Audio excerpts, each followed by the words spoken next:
بسم الله الرحمن الرحيم رب اشرح لي صدري ويسر لي أمري واحلل عقدة من لساني يفقه قولي ربنا آتنا من لدنك رحمة وهيئ لنا من أمرنا رشدا waxaan halkan la qaybtamaynaa dadka reer Djibouti ee xanuunkaasi uu ku dhacay walwalkayaga waxaanan alla uga baryaynaa inuu xanuunkaasi ka dulqaado inagoo og in adduunka inkastay dad badan ay ku dhimanayaan haddana dad badan ay ka bogsadaan waxa kale oon xasuus u muujinaynaa dalkeena iyo dadkeena oon eebbaweyne uga baryaynaa inuu balaayada nabaal mariyo sidoo kale waxaan halkan ka dhiiri gelinaynaa kana hambalyaynaynaa una muujinaynaa taageeradeena dhammaan shaqaalaha caafimaadka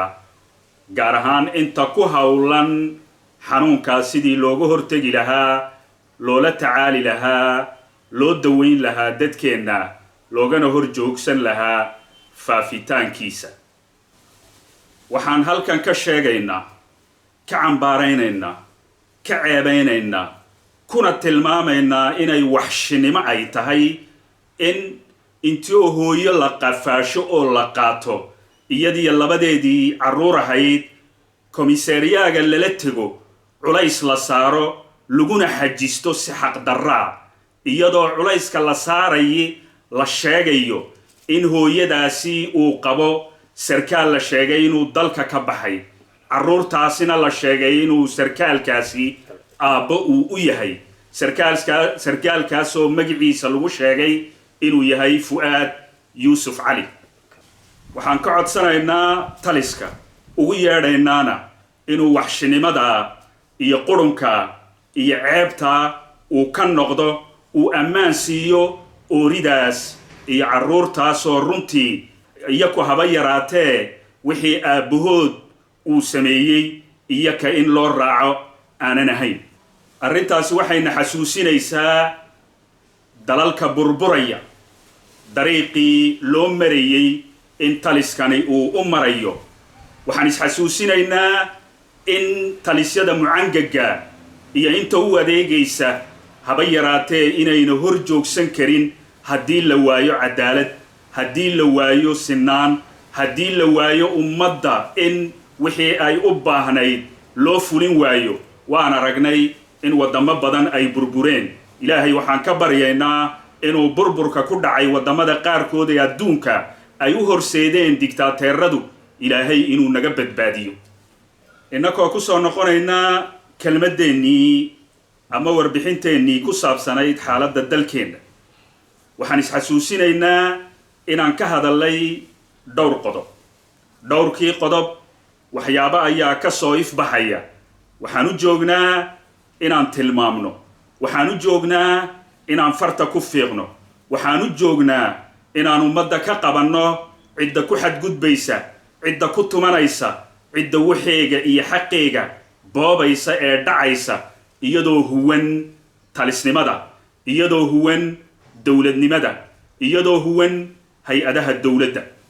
waxaa kaloona loo soo sheegay in dukaanada lala heshiiyey dad badan intoo liisaskoogii la qoro boonankiina lacag lagu bedilanayo ayaana loo soo sheegay taliska waxaan ugu yeedhaynaa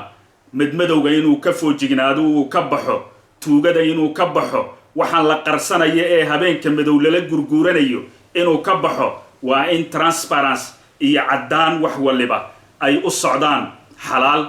duhur cad baa la maalaa soomaalidu waxay tidhaahdaa ay ku mahmahdaa wax la bartaa balaayaa halkii uunbuu talisku ka wadaa sidii uu wax u maaraynayay uunbuu u maaraynayaa sidii uu wax u abaarayay uunbuu u abaarayaa sidii uu wax u kala waday uunbuu u kala wadaa iyadoo salkuna uu yahay xatooyihii iyo musuqmaasiqii iyo qarsashadii iyo dhuumaalaysigii dhabarku muuqday ummadda nuucyadeeda kala duwan tabaalowday albaabadu ay u xidhan tahay uu xanuunku u xidhay dowladduna ay war ka hayn waxaan ugu yeedhaynaa in iskoolada dowladda oo xaafad walba ku yaalla ay isticmaasho shaqaalana ay diyaariso howlkara iyo bulshada rayidka oo ka qayb gala sidii loo ogaan lahaa loo sajili lahaa dadka ay ku habsatay masiibadani gaar ahaan inta u dareeraysay yoom maalmeed si ka hufan madmadow iyo musuqmaasuq waxooga loogu qabto loona taageero insha Allah. sidoo kale dadka entreprise-yada leh intay doonaan hal leekaadaane ku tabaaloobay ama xanuunkaas walbaabada u xidhay si iyadana in la sajilo la ogaado baahidooda iyo baaxadda ay u geystay xanuunkani. waxaan ugu yeedhaynaa taliska inuu baaq fidiyo uu ka dalbanayo inay sajilaan dadkii ku tabaaloobay ama xanuunkaasi uu ku habsaday ee dhibaatada u geystay isagoo xanuunkaasi uu ka xanibay nolol maalmeedkoogii sida qurahaatee madmadowga looga baxay musuqmaasuqa looga baxay xatooyada looga baxay. waa in dadka la sajilo oo la ogaado inta qof ay yihiin. marka la ogaado inta qof ay yihiin ayaa xalkii la keenayaaye horteedba in la yidhaahdo lacagaan ururinaynaaye lacaga keena waxaasi ma soconayso waana ceeb. waxay ku tusaysaa oo qurahaatay malaha in lagu talagalay in laga faa'iidaysto fursaddaas oo xoolaha bulshada iyo ummadda la dhaco sidii lagu yaqaanay waxley waa wixeegii. waxaan halkan fariin uga diraynaa dadka jeebkoogu ladan yahay haddii ay tahay baayac mushtar, haddii ay tahay shaqaalaha dowladda, haddii ay tahay shaqaalaha hay-adaha gaarkaa u shaqeeya, haddii ay tahay dadkeenna dibadda ku sugan. walaalayaal cid kastiba waa inay u gurmato cidda u dhow, cidda jaarkeega,